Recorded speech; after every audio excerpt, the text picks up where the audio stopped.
Assalamu alaikum. Welcome to California Care. Today we are going to talk about cementation of zirconia crowns.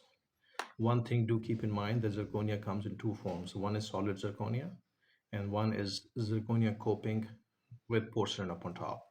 They don't have the same strength as solid zirconia would. How can you tell the difference between the two? You can easily tell the difference by taking a radiograph sideways. If you take a radiograph of a solid zirconia crown, it's going to look like a metal crown fully. No radiation passes through the zirconia crown, although the light does go through zirconia crown. So if you lift up the zirconia crown towards light source, you'll be able to see the light coming through it. Uh, if you were to put radiograph underneath it and take the radiograph of it, it would look like a solid metal crown. Uh, Zirconia coping and zirconia up on top, that kind of a crown is going to look like a PFM with metal type coping underneath, which will be zirconia. It won't let the radiation through. And then coping cover up on top of porcelain that would allow the radiation to come through. That's how you can tell the difference. A lot of unscrupulous laboratories would make you the zirconia coping with porcelain up on top and try to pass it on to you as solid zirconia crown. And this is how you can check. Second of all, when it comes to zirconia itself has very strong affinity for phosphate ions. Now, this quality can be used positively as well as negatively. It can affect us. Uh, Negativity is, or let's discuss the positivity first. Positivity is that when we use adhesive that is phosphate based, like MDP monomer, or cement that's phosphate based, it would have strong affinity and would stick chemically to inside the zirconia crown itself, and that would give you better ground strength. Negative part is that if the zirconia crown does get exposed to saliva or blood, saliva has a lot of phospholipids, and blood, of course, has a lot of phosphates in it. Those ions would stick to the zirconia crown, inversely affecting your adhesion. And this affinity and this bonding between phosphate ions from the saliva or the blood to zirconia crown is irreversible unless you recook the crown and you reheat the crown or you clean it up with hydrofluoric acid. So what I do is I make sure that I do not try the zirconia crown inside the mouth when it is finished. Because if it is finished and you try it inside the mouth and the saliva gets inside, now you don't have much bonding at all, whatever is left of it. So what I do is I get the zirconia crown back to me right before the final stage, where it does not look super glossy, does not shine. It has a little matte look. And I would try it out in the patient's mouth in case I need to do any adjustment on the occlusal or the interproximals. I'm able to do it at that time. And once all the adjustments are done, then I send it to the laboratory and they can do a final processing. In the final processing, they cook it again at very high temperature, which is about, I think, 2500 or 3000 degrees. And then when the crown comes back, it has a glossy layer up on top, very shiny, and the inside is very, very clean and ready to take the phosphate ions. Now, in cementation, at that time, this is the third appointment. First appointment was preparation, second appointment was trying it out, and the third appointment is the cementation of it. At that appointment, all I got to do is I go ahead and clean the tooth. And in cleaning so, don't use alcohol at all. I would wash and dry the tooth and take a look if there is any visible plaque built up on the tooth. And I would scrape it away with a small spoon excavator. You have to physically remove the plaque or any debris that's built up on it. In case you had a temporary crown on it, you do use the zinc oxide non-eugenol and you remove it. Now, going back one step, in case you're cementing a temporary crown, do not use ZO, use Zone. ZO is zinc oxide eugenol. Do not use any product that has eugenol in it because that would prevent the final cementation from having a good bond. Eugenol itself has a negative effect on resin-based cements. But zinc oxide non-eugenol does not have eugenol in it and it does not have that negative effect. So I would use zinc oxide non-eugenol in case I'm cementing a temporary crown. Once the crown comes off, I clean away all the cement and wash and dry it. In case the crown was not there, temporary crown was not there, then I would wash and dry it, use my piezo to clean all around the tooth. I would clean the crown, axial preparations, and the occlusal. I would not touch the margin itself, especially margin to root surface, but I would clean the root surface all around. And on the margin itself, I do prepare shoulder margins, 0.75 mm deep. I would use a small spoon excavator and clean the margin nicely all around. After doing so, I use hydrogen peroxide diluted in little cotton pellets, and keeping the mouth dry and the tooth dry, I scrub the whole tooth with hydrogen peroxide. Now, hydrogen peroxide has very good quality of bubbling up any proteins or any buildup, any organic material that's stuck to the tooth.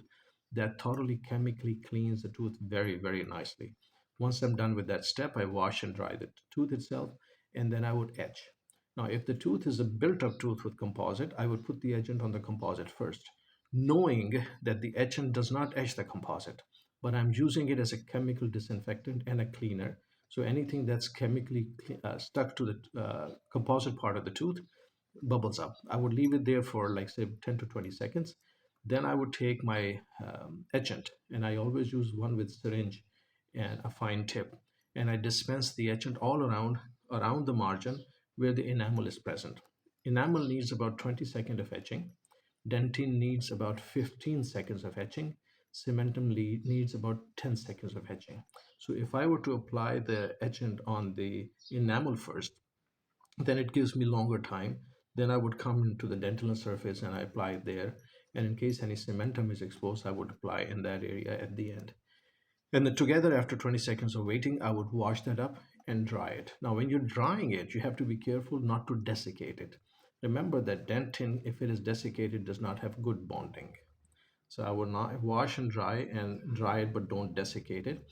And at this time, if you do take chlorhexidine and you rub it all over the tooth, wherever the crown is, it would get better bond strength. And you dry that also, but don't desiccate it. Now I would take my adhesive. Most of the adhesive now that do come in are self-etching. So I would apply that adhesive onto the tooth structure, and I would apply the same MDP monomer based adhesive inside the crown. But I would not cure both of those. The reason I don't cure them is because wherever the angle might be inside, if the adhesive cures there, it makes a thick layer, and then cement and the crown would not see it fully. So in the meantime, inside the crown is just fresh from the lab, so it is sterile. It has been cooked at 3000 degrees. We would dispense the dual cure cement right inside the crown.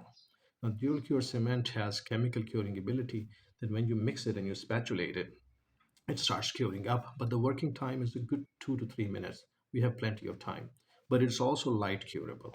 If it is mixed inside the crown, then you ensure that the cement is touching all over the place. Now, a lot of cements are also dual cure that they don't need to have, self etching, that they do not need to have the tooth etched.